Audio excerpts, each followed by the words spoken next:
Nii. Täna siis proovime süüa teha niimoodi, et meil ei ole elektrit, ei ole vett, ei ole mune, ei ole piima, ei ole leiba, ei ole saia.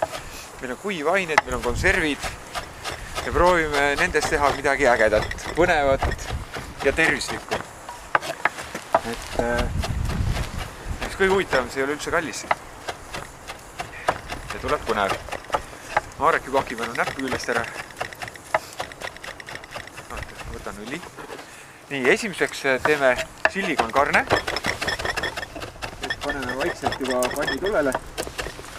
See on huvitav sellepärast, et seda saab teha täiesti konservidest. Konserv pürsilihaga. Et ma arvan, sibulat on kõigil kodus, et sibula hakime kuubikuteks ja paneme panni peale. Mina üritan. Ise ma vahepeal näitan, tegin sihukese grilli. Et kui elad korteris ala Lasnamäel, sul ei ole millegi sees süüa teha. Lähed õue, kui kodus on sihuke marineeritud purgipurk. Siis väga lihtne, et kääridega lõikasin sihukesed ribad sältud sisse. Painust ära, panin fooliumi peale.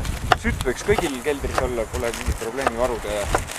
Ja grillrestina võib kasutada mida iganes, et kas või võtta ahjurest koduahjus ja midagi aretada siia peale. Siin saab grillida, küpsetada, mida iganes teha.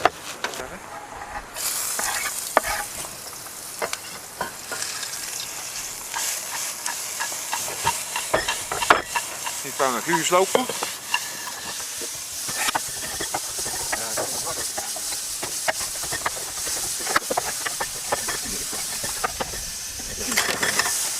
Tšillit saab kasutada ka kuivatatud kujul, mis säilib ka eluaeg, peaaegu.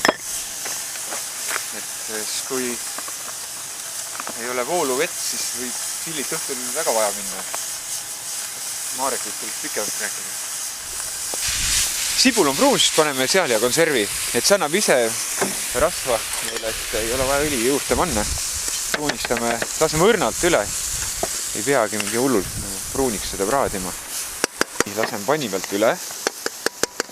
Nii, nüüd panen oad, punased oad, proteiini jõusalipostele. Siis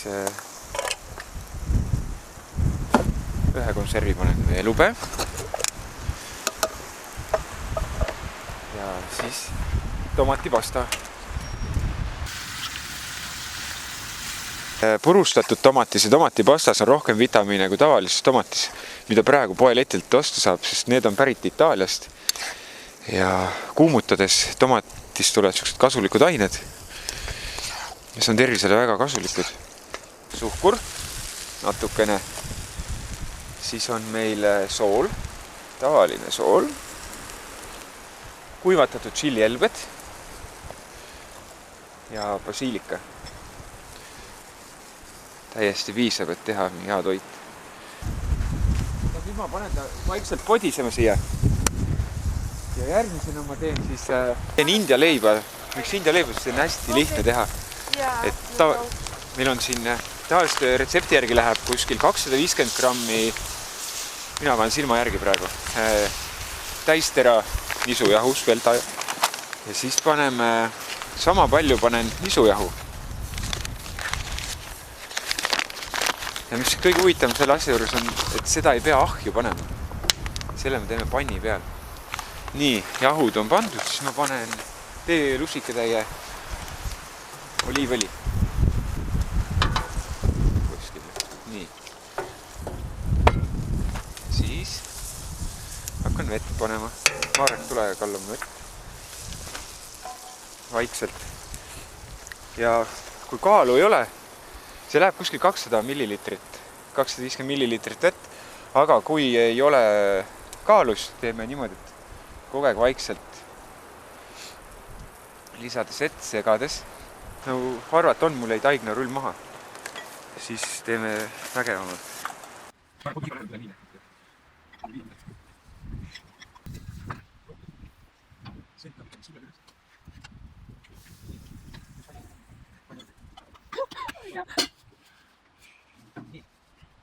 Tiger panni peale.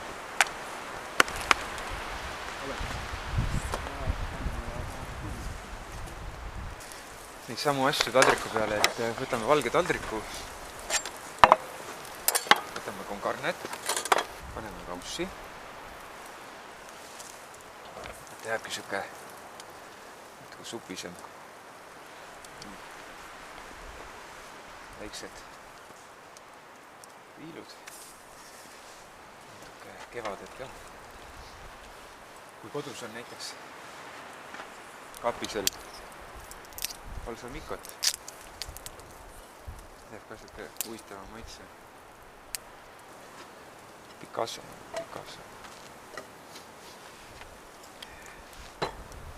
Ja vot selline on siis esimene proov, chili con carne.